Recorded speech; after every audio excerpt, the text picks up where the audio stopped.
Lavallois fête cette année ses 70 ans d'activité. Nous vous proposons d'accompagner quelques joueurs sur leur lieu de travail quotidien. Alain Lemieuve, comptable, 26 ans, célibataire, né à Lens depuis 6 ans au Stade Lavallois. Ce petit attaquant de poche stadiste allie à l'intelligence du jeu une technique parfaite.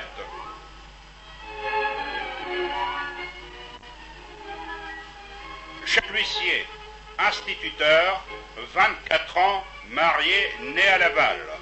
Il consacre toute sa vie aux enfants. En sport, il n'a connu, en dehors de l'école normale, qu'un seul club, le Stade Lavallois.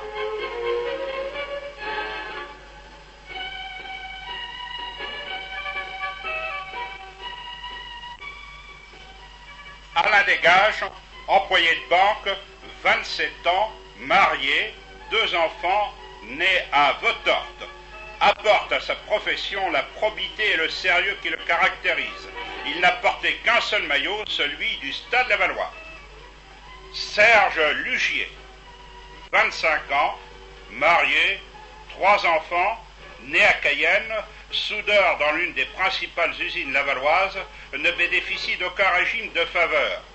Voulant assurer sa vie professionnelle, dès son arrivée, a demandé à ses dirigeants de lui trouver un emploi. Porte de l'usine franchie, Lugier n'a que quelques mètres à parcourir pour se rendre au terrain de sport tout voisin, pour retrouver ses coéquipiers et suivre avec eux la séance d'entraînement à laquelle l'entraîneur Michel Le Milinaire soumet ses joueurs une fois par semaine.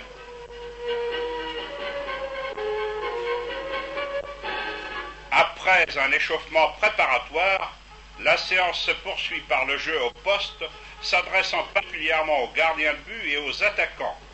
Les tirs sur balle arrêtée sont déclenchés depuis la limite de la surface de réparation. Le jeu en mouvement permet aux attaquants de se rapprocher des conditions réelles du match. Les joueurs doivent s'engager à fond et, si possible, ne marquer aucun temps d'arrêt au moment de la frappe. Tout en conservant le même dispositif, ils doivent se déplacer en jonglant avec la balle en course et tirer de volée. Exercice difficile où le joueur doit avoir une parfaite maîtrise de la balle, un excellent équilibre et se situer par rapport au but. L'entraîneur s'occupe des joueurs individuellement. L'un d'eux frappe la balle de l'os frontal et de telle manière que le mouvement d'armée soit efficient au maximum. Les bras sont rejetés en arrière pour faire jaillir la tête vers le ballon.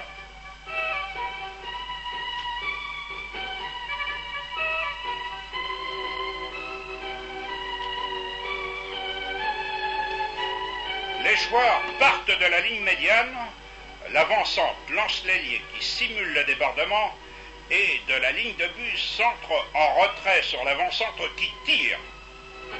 L'entraîneur intervient, soit pour exiger de la précision de la part de l'ailier qui centre, soit pour demander au tireur une attaque plus franche qui lui évitera une mauvaise position du corps. Ces exercices, par leur intensité, leur répétition, sont extrêmement éprouvants et constituent une excellente préparation, car elles se rapprochent des conditions d'un match.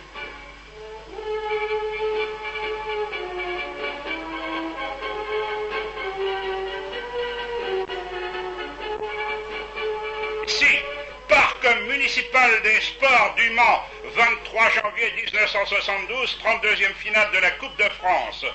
Composition des équipes.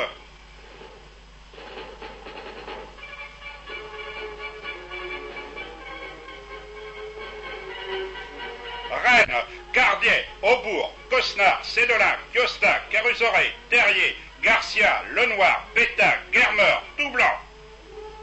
Laval, Lemièvre, Gauthier, Gomis, Lugier, Maligorne, Ponce, L'Huissier, Caustic, Lamy, Dégage, Rose, Roberge.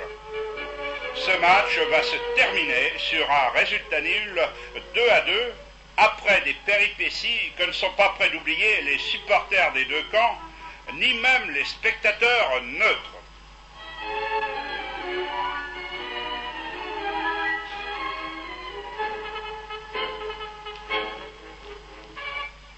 Il était clair que ce derby Laval-Rennes serait l'un des matchs phares de ce tour si important de la Coupe.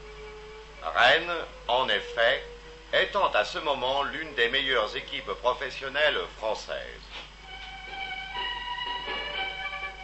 Le Stade Lavallois, depuis une dizaine d'années, effectue une spectaculaire ascension vers le plus haut niveau du football national. Pour son 70e anniversaire, on ne pouvait souhaiter meilleur résultat. C'est un cadeau que le Stade Lavallois s'est offert à lui-même avec des moyens réduits. D'ailleurs, pour que Laval, 50 000 habitants, se permette de lutter sur le plan sportif d'égal à égal avec des villes plus importantes telles Strasbourg, Toulouse, Rouen, Brest ou Limoges, il a bien fallu que les dirigeants locaux commencent par se retrousser les manches. L'aide extérieure est venue par la suite et elle est venue de plus en plus favorablement grâce à la compréhension de la municipalité.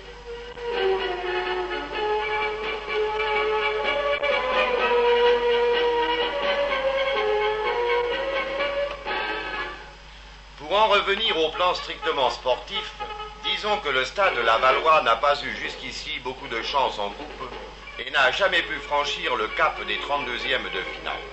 Et pourtant, c'est à ce stade de la compétition que, bien que battu, il a réalisé ses plus beaux exploits, notamment contre Lille en 1936, contre Le Havre en 1965 et avec la finale du championnat de France amateur, perdu d'extrême justesse 0-1 contre la redoutable équipe d'Ajaccio le 5 juin 1965 au Parc des Princes à Paris. Ce sont là 3 titres de gloire dont s'enorgueillit le Stade Lavallois.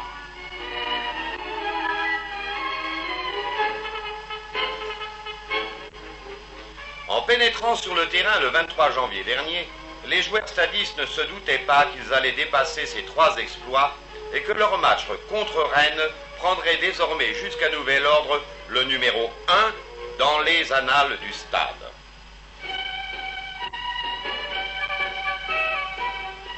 Non seulement au Mans, les Lavallois ont réussi le match nul contre leurs prestigieux adversaires, mais on se demande encore aujourd'hui comment ils n'ont pas gagné. L'attitude des joueurs et des dirigeants des deux équipes au coup de sifflet final étant à ce sujet significative. Les plus heureux du résultat du jeu n'étaient pas les Lavallois comme on aurait pu s'y attendre, mais bien les Rennais. Ceux-ci avaient pleinement conscience d'avoir échappé à l'élimination par miracle. Mais les joueurs stadistes sortent grandis de cette aventure. Le match qu'ils ont livré au Mans a été de toute beauté. Cette extraordinaire rencontre laissera un souvenir inoubliable aux 6000 spectateurs présents.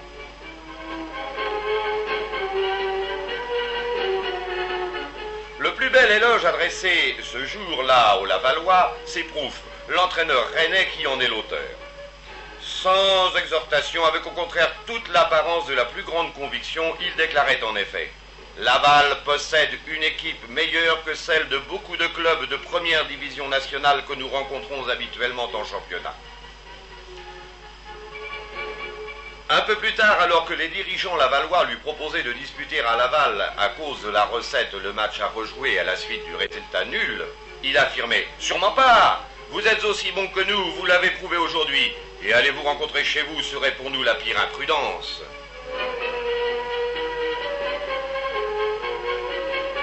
France Football titrait en couverture sur un portrait de Bourg.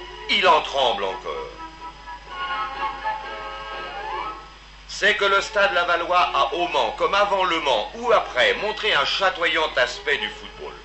Vous savez probablement qu'en ce moment, deux conceptions différentes s'opposent au niveau le plus élevé du football français. Les uns, les plus nombreux, se font les avocats d'une tactique ultra-défensive qui consiste essentiellement à ne pas encaisser de but. Le spectateur n'en a pas pour son argent, et trompé 2 fois, 3 fois, finit par ne plus se déplacer. Une autre façon de voir, c'est celle qui fait part belle à l'attaque et à la défense. 4 devant, 4 derrière, et qui pense que le football est un jeu qui consiste à marquer un but de plus que l'adversaire.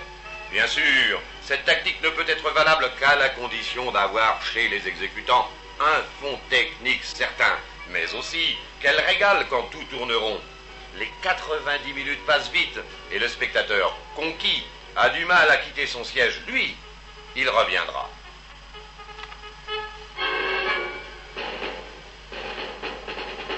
Vous avez compris que le Stade Lavallois est un adepte convaincu de la seconde méthode et il faut rendre hommage à Michel Le Milinaire d'avoir su résister à la solution de facilité pour s'efforcer de présenter au public mayennais un spectacle de qualité.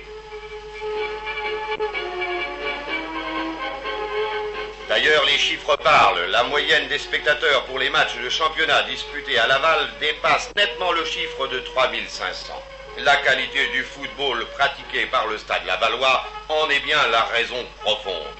Il existe un label Laval à l'échelon national. L'extérieur, le Stade Lavallois fait recette, le public étant certain d'assister à un spectacle de choix.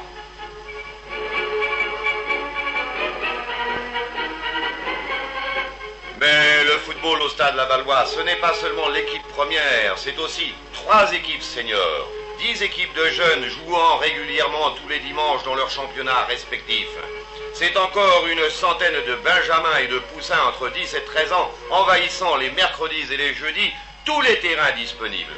Aux joueurs évoluant sur l'écran, il faut ajouter Fort, Leroyer, Claire, Dabo, Roberge.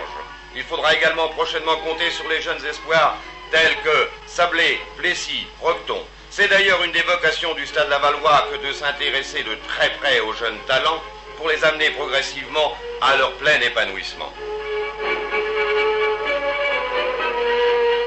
Le stade remplit pleinement son rôle de porte-drapeau du football mayennais. C'est d'ailleurs pour le président Bisson et tous ses collaborateurs la consécration de 30 années de travail. À ce niveau de la compétition, il nous faut nous renforcer. Et pour cela, nous avons besoin de vous.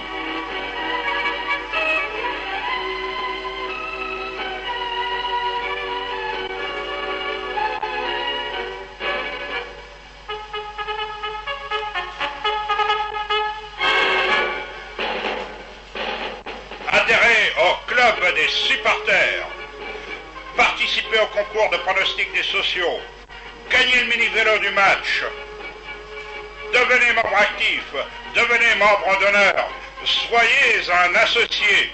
Arborez le sigle des sociaux sur votre voiture et criez avec nous. Allez, balle!